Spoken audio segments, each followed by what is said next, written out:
Ya, hola a todos y a todas. El día de hoy les voy a grabar el video correspondiente a la ayudantía número 8, que tiene como por tópicos interpolación polinomial a trozos, que está relacionado con los splines.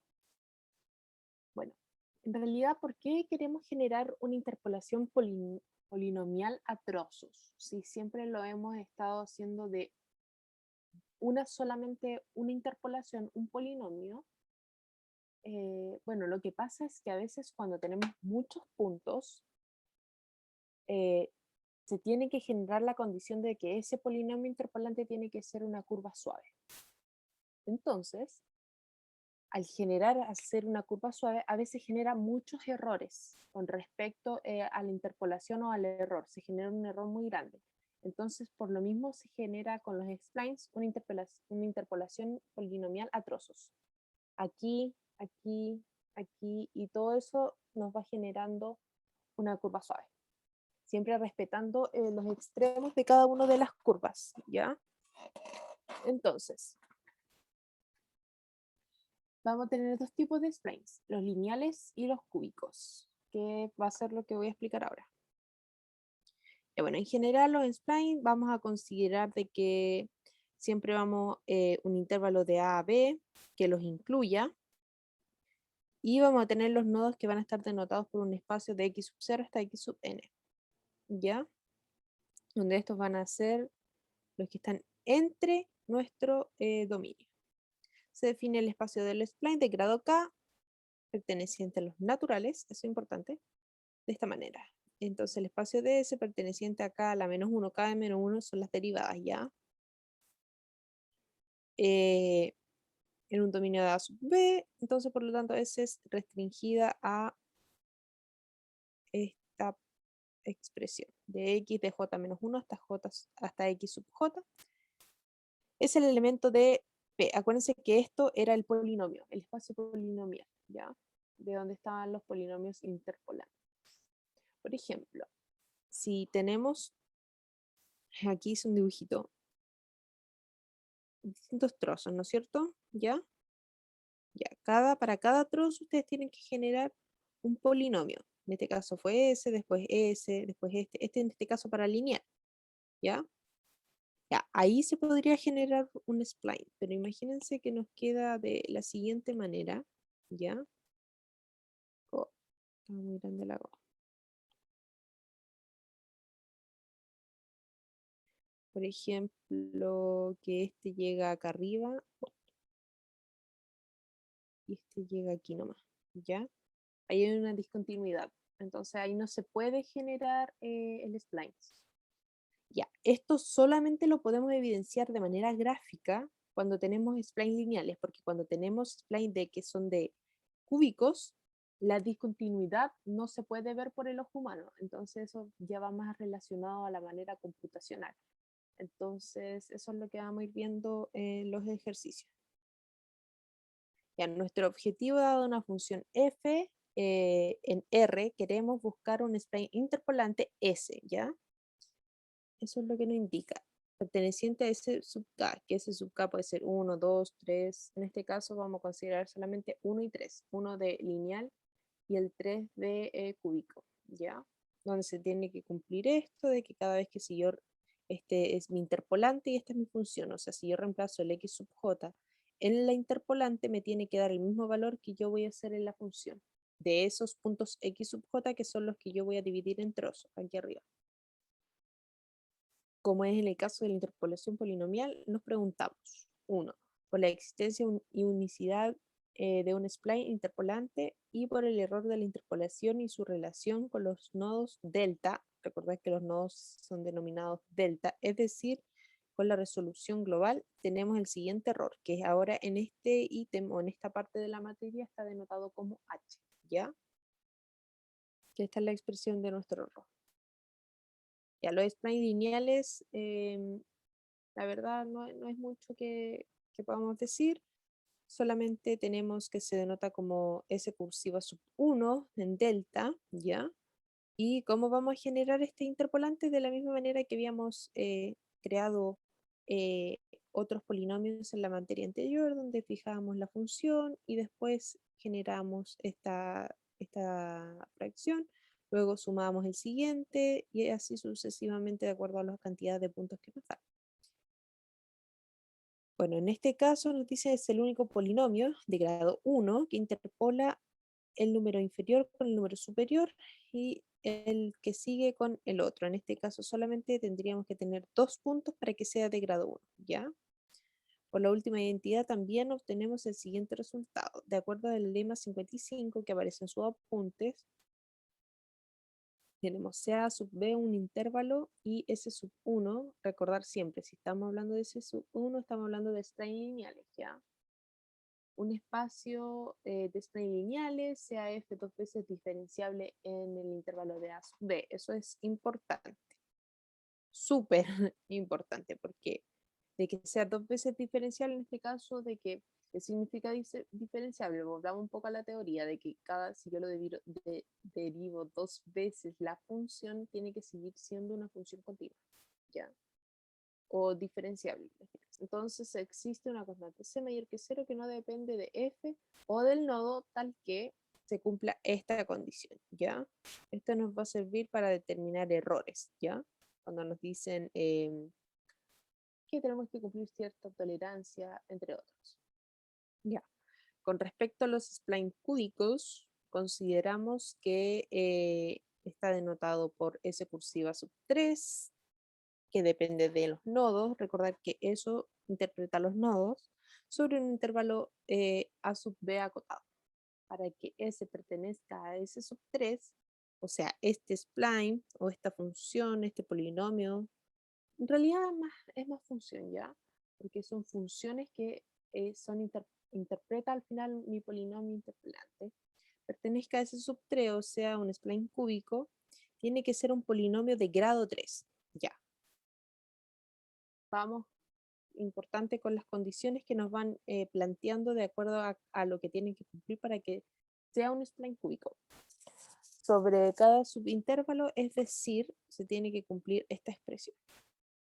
Que en general, por ejemplo, que tenga el primer coeficiente que es el elevado a 0, después el otro coeficiente que está por el de grado 1, el otro coeficiente con grado 2 y el otro coeficiente con grado 3, ¿ya? En total tenemos 4n coeficientes para determinar S en la última representación. Para que S sea un spline cúbico, las derivadas de orden 2 de S en los nodos tienen que ser continuas. Ya, esta es otra condición que es súper importante. Las derivadas de orden 2 de S en los nodos tienen que ser continuas. Y ahí para que lo destaquen esta condición que es bastante determinante a la hora de hacer ejercicios. Ya. Así podemos determinar más o menos cómo se van determinando los splines, ya, hasta dónde recorre el J, y al final tenemos n por n-1 ecuaciones, que es lo que está denotado acá. Entonces la dimensión de S cursiva de 3, o en este caso los splines de cúbicos, va a ser de 4n menos 3n menos 3, que al final nos queda n más 3. Para que ese sea un spline interpolante para una función f se pide lo siguiente: que solamente cumpla la condición que era como lo que hemos visto constantemente todo el tiempo, ¿ya? Y es lo que mencionamos anterior, de que para cada x sub j, el spline tiene que tomar el mismo valor que la función original. Ya, al final eso vamos a tener n más 1 condiciones, y para fijar las condiciones restantes, lo más común es agregar estas condiciones. Estas condiciones son a veces cuando no tenemos suficientes condiciones para determinar los extremos cada vez que vamos a ir interpolando. Por ejemplo, en este tramo nos va a quedar así, en el otro tramo nos va a quedar así, después así. Entonces las condiciones de aquí, de los extremos, de que une cada trozo, a veces nos faltan condiciones. Entonces, ¿de dónde podemos sacar condiciones? De estas condiciones, de esto que nos denota acá, la 1, la 2 y la 3. Estas condiciones de Hermite, las naturales y las periódicas, siempre en realidad las ponen en los enunciados. Por ejemplo, dice, ocupe condiciones naturales, ocupe condiciones periódicas. Entonces, a uno, ¿a qué recurre? A esto, a los extremos. Yo voy evaluando los extremos y voy colocando esas restricciones para yo al final poder determinar ese polinomio que pertenece a cada trozo.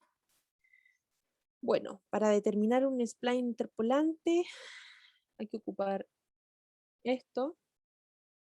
Bueno, esta es la misma expresión que teníamos al principio. El coeficiente, después el coeficiente por el x de grado 0, el de grado 1, el de grado 2, el de grado 3, ¿ya? Y estos coeficientes los vamos sacando de acuerdo a estas condiciones, que son más dos condiciones que a veces las podemos determinar de acá. Siempre se sacan generalmente dos de esas tres. Para evitar redundancia necesitamos una base de S3, ¿ya? Que está definida de esta manera, la base, ¿ya? La base, ¿por qué? Porque al final recordar que el S va a ir por trozos. Por ejemplo, una parte va a ser así, después la otra parte va a ser así, después la otra parte va a ser así, quién sabe. Entonces, idealmente siempre vamos a expresar la base por trozos, ¿ya? Se puede usar escalamiento y transiciones de B o de la base para definir la base de S sub 3 en el caso de los nodos X espaciados. Ya es igual de importante que los nodos tienen que tener la misma distancia en el eje X. Denotamos algunas expresiones y además definimos nodos artificiales. Estos nodos artificiales, la verdad, no son por ahora de mucha utilidad, pero es importante igual conocer cuál va a ser su notación. Y las funciones de la base sub j, para todo j que recorre de -1 a n más 1. Ya, este lema 57 va a ser bastante utilizado, así que es importante que lo leamos completo.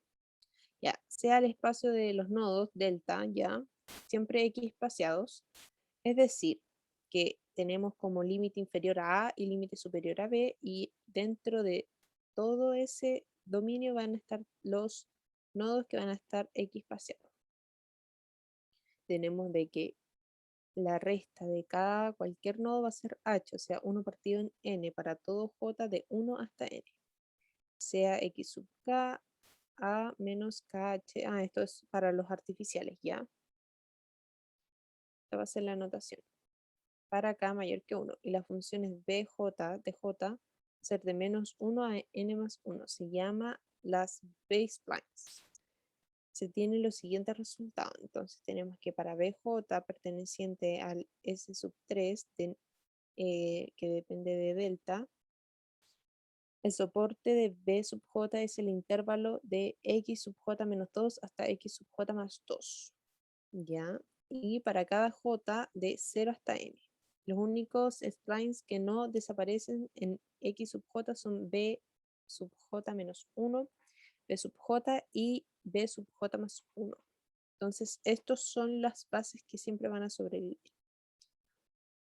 En la otro ítem tenemos de que la segunda derivada va a tener esta expresión y uno ya resuelve como constantemente la iteración, y esto ya, para llegar a este resultado hay que hacer harta álgebra, pero acá ya está denotada. Y para la segunda derivada va a quedar esta otra expresión. Entonces las funciones, que va a ser este espacio vectorial de todas las bases, son una base de, al final de S sub 3. S sub 3 tiene una única representación, entonces S va a ser la sumatoria, en este caso, de todos mis lambdas, con todo multiplicado por cada una de las bases correspondiente a cada j, y cada j va de j igual a -1 hasta n más 1. Para determinar los coeficientes delta j, notamos que por el lema 57 tenemos lo siguiente, ¿ya? Entonces, al final, este va a ser mi interpretación para poder yo ir calculando mis lambda j, que j va a ser de 0 hasta n. Ya, vamos con el primer ejercicio. Nos dice, sean los nodos 0, 1, 2, 3 y f tal que, aquí nos ponen condiciones, valores. Me indican, si se dan cuenta, este es un x sub j, este es otro x sub j, este es otro x sub j, y este es otro x sub j. Tenemos 4 x sub j y tenemos 4 valores o 4 valores que nos determina el. Entonces nos dicen encontrar S perteneciente a S sub 1, en este caso estamos hablando de un spline lineal interpolante realizar bosquejo de las rectas que conforman S. Entonces vamos a realizarlo por tramos. Entonces tenemos tres tramos. Tenemos que S sub 0, X sub 1 y X sub 2. ¿Ya?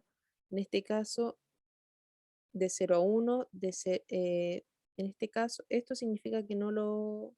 es un intervalo abierto al final. 1, 2 y 2 y 3. ¿Ya? Hay distintas maneras de obtener las rectas que describen lo X sub J. Utilizaremos la expresión vista en clase, que es la que utilizamos en ayudantía anteriores, que es reemplazar el valor de la función y vamos restando x menos x sub 1, x sub 0 menos x sub 1. Y después para el próximo es x sub 2, x sub 1, x sub 0. Y así sucesivamente se va utilizando tanto para s sub 1 y s sub 2. Estos valores de acá los obtenemos, los dan en el ejercicio, ¿ya? Que son los que nos van dando acá. ¿Ya? Acá, acá, acá. Esos son los valores que vamos reemplazando. Además, los x sub 1, x sub 0, x sub 1, todos esos valores que también los conocemos. ¿Cómo los denotamos acá? X sub 1, x sub 2, perdón, x sub 0, x sub 1, x sub 2, x sub 3, ¿ya? Que son esos valores que están en el interior. Donde al final nos queda para s sub 0 nos queda el 2x, para el s sub 1 nos queda menos x más 3, para el s sub 2 nos queda menos 2x más 5. Recompilando y anotando de manera más clara, nos queda de que el s por trozos, por cada uno, nos queda de esta manera. Bueno, y nos dicen dibujar un bosquejo, por lo tanto, aquí anotamos el código de cómo se podría generar el bosquejo, que es esto de acá. ¿Ya? Nos damos cuenta de que en 0, efectivamente para el primer trozo da eso. Después, cuando vamos reemplazando los valores y se cumplen exactamente las condiciones iniciales que nos están dando en el ejercicio. Esto igual lo podrían introducir por trozos en GeoGebra,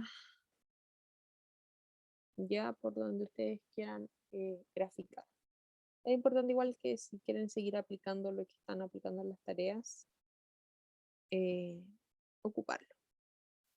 Ya, con el ítem B del ejercicio 1 nos piden si la segunda derivada de la función f en x es menor que 2 para todo x perteneciente a un tramo de 0 a 3, ¿cuántos nodos necesito para asegurar de que mi error sea menor que 10 elevado a la menos 6? Bueno, notamos de que el h era b menos a partido en n, ya que eso es el extremo, el límite superior menos el límite inferior dividido en n, que es la cantidad de nodos, ¿ya? Entonces, sacando de arriba, diciendo de que el error, la función del error está denotada por esta manera, entonces, la expresión de acá, donde dice el máximo del módulo de la segunda derivada de x, está denotada por menor que 2, y además tenemos que el h cuadrado dividido en 8, solamente el h aquí vamos a reemplazar el valor que tuvimos arriba, donde nos queda 9 dividido en 8n cuadrado por 2. Simplificamos esto. Esto es lo mismo de acá abajo, que siempre esto nos va a denotar el error. Y llegamos a esto. Bueno, ¿qué podemos interpretar? Que conste para poder aclarar, que creo que me salte esa parte, de que ese menor de 2 lo saco de acá, ¿ya? Bueno, para obtener la tolerancia deseada, basta de que 9 partido en 4n cuadrado tiene que ser menor a 10 a la menos 6. ¿Ya? Entonces, el n, despejamos el n, que en realidad es la cantidad de nodos que quiero yo conocer, dice que es 1500. Pero como la cantidad de nodos es n más 1, para asegurar la tolerancia pedida necesitamos al menos 1501 nodos. En general no tenía mucho profundidad el ejercicio B, sino más que nada el detalle que había que darse cuenta acá al final. Ya, en el ejercicio 2 dice, en clase se vio cómo obtener un spline interpolante cúbico utilizando p-splines con un sistema lineal asociado utilizando condiciones naturales. Ya, ok, condiciones naturales, importante. Determine qué forma tendría este sistema para las condiciones de Hermite y periódicas. Ya, entonces vamos a ocupar estas dos condiciones. Estas dos condiciones que son las que teníamos denotadas acá arriba en la materia.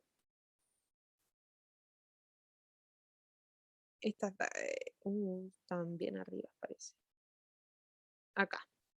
Las de Hermite y las periódicas. Entonces, estas condiciones de aquí vamos a tener que utilizar para saber si se cumple o no. Entonces, vamos con ello y... Chun, chun, chun. Me pasé mucho. Acá, dice. Para las condiciones de Hermite tenemos que se tiene que cumplir esto, de que el S' en X sub 0 tiene que igual a ser a I sub 0 y que el S' de X sub n tiene que ser igual a I sub n.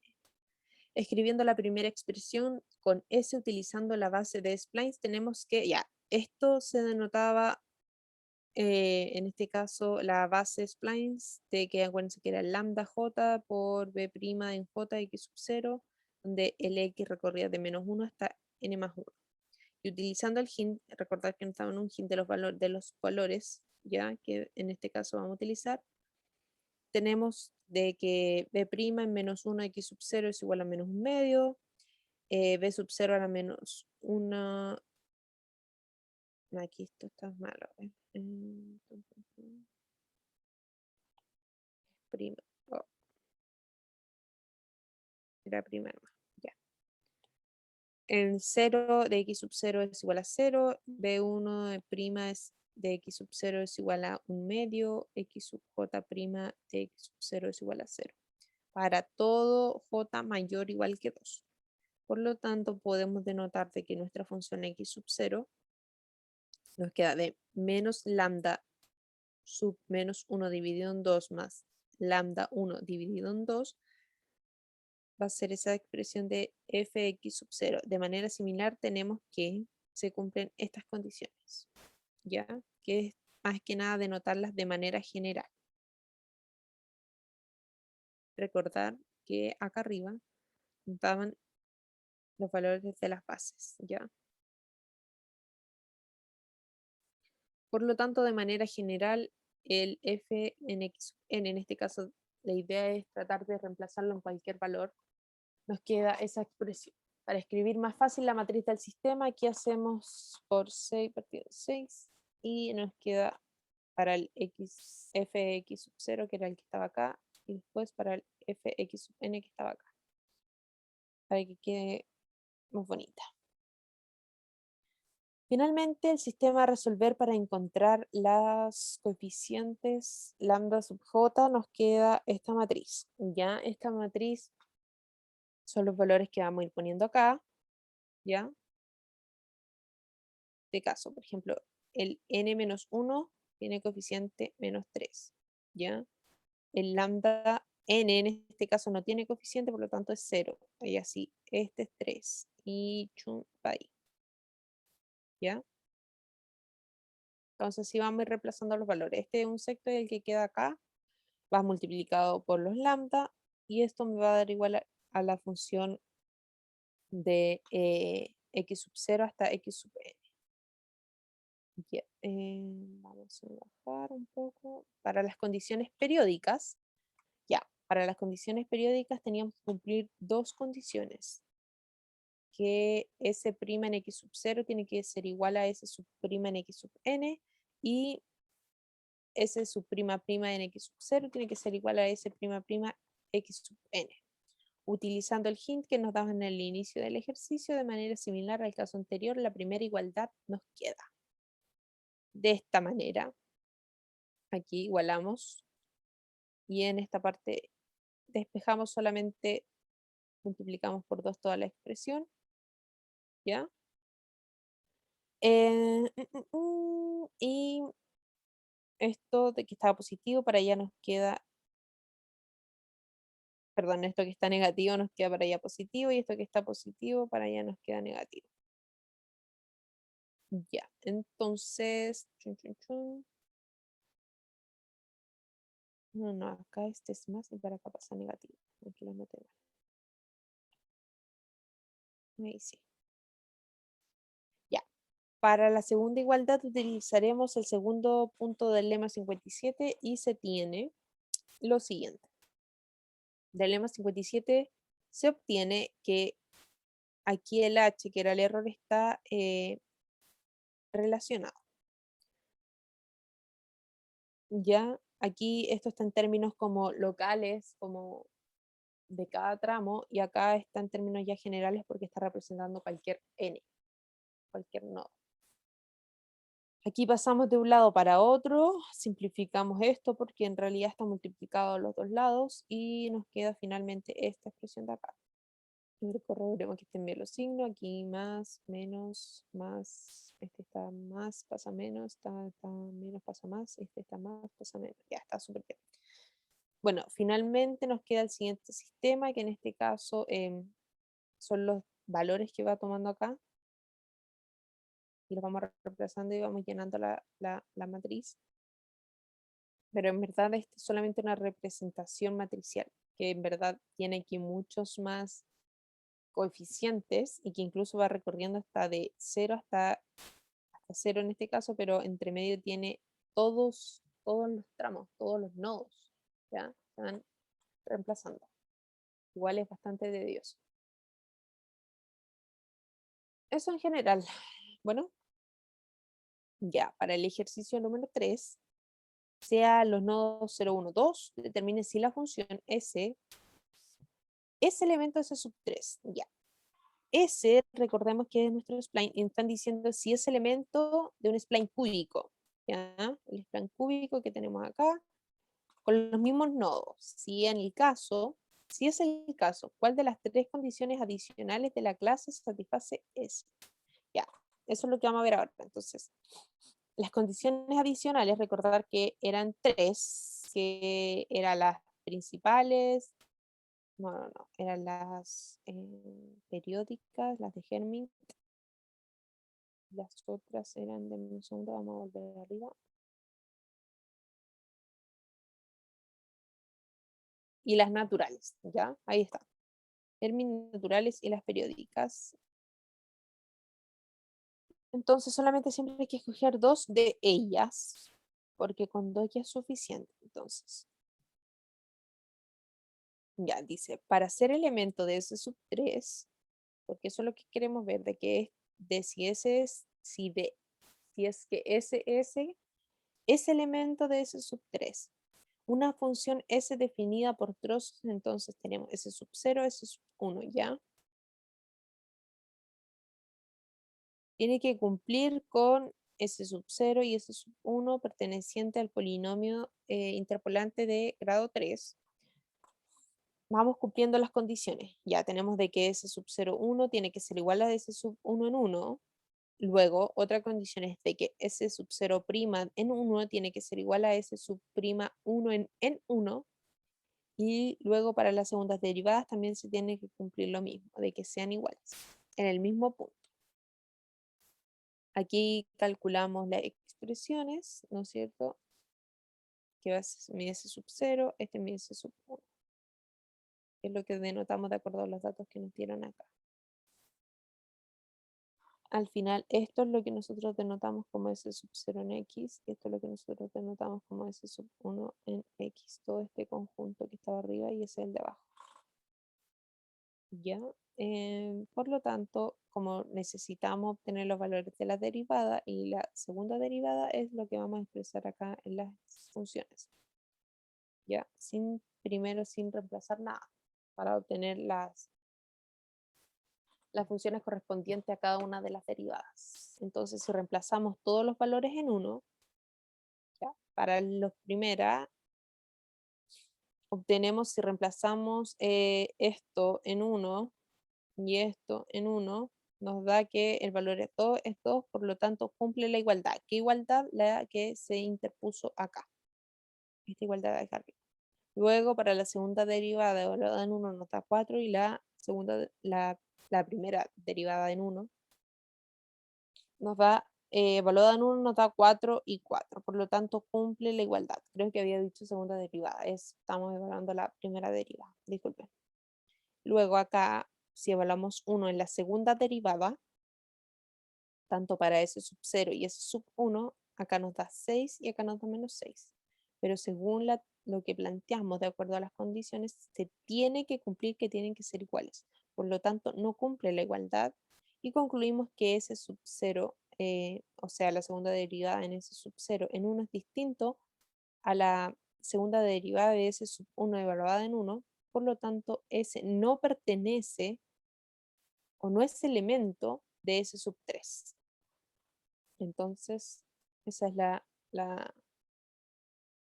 condición. En este caso, por lo tanto, si es el caso que no lo fue, no deberíamos evaluar esto, ¿ya?